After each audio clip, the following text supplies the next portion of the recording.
Hello juniors. So today I'm going to help you all with a poem of class 10 from the book First Flight.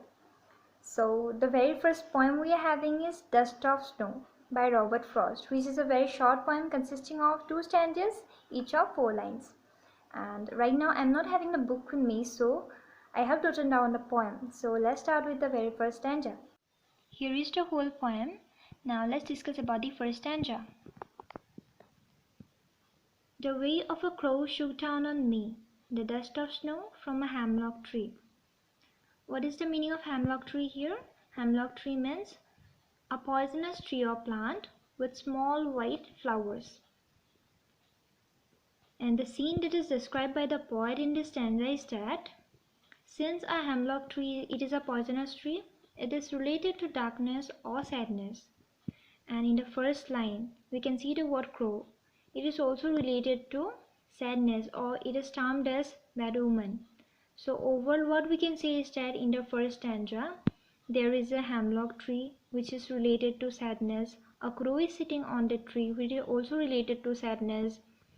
Then the whole hemlock tree, it is laden with snow.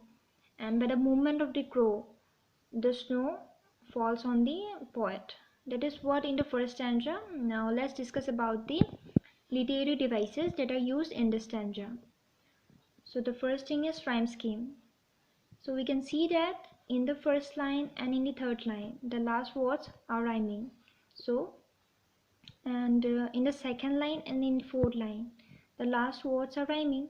So the rhyme scheme is AB AB. And the second device is enjambment. What is mean by enjambment? When the same sentence continues to the next line. Here we can see the sentences continue, right? The way of a crow shook down on me, the dust of snow from a hemlock tree. So it is enjambment. And the next is assonance. What is assonance? If a vowel is repeated to closely connected words, that is assonance. In the second line we can see in the words shook down on. O is prominent, so assonance, this is assonance. Okay. Here is the second stanza. Has given my heart a change of mood and saved some part of a day I had rued. So here the meaning of rued is held in regret. In this stanza the poet conveys that before the situation took place, before the falling of snow, he wasn't happy, he was sad. But after that incident took place, he was happy. His mood changed from sadness to happiness. And he says that we should not take things for granted, like the situation wasn't good with him. There was a hemlock tree which is poisonous, there was a crow which is termed to be bad omen, but at the end he was happy. So it says that we should always have a belief in ourselves that things are going to be better. We should have a positive frame of mind. Consequences are going to be good if we are in a positive way. So that's all what the second stanza says. And now let us talk about the literary devices used in this stanza. Okay, so the first thing is rhyme scheme. Okay, in the first and third line we can see that the last words are rhyming, and in second and fourth line the last words are rhyming. So the rhyme scheme is CD CD. And the next we can see is enjambment. So the same sentence is continuing in all the 4 lines.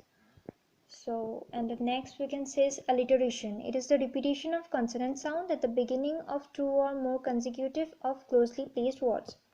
So here we can see that in the first line, in the words has and heard, h is repeated.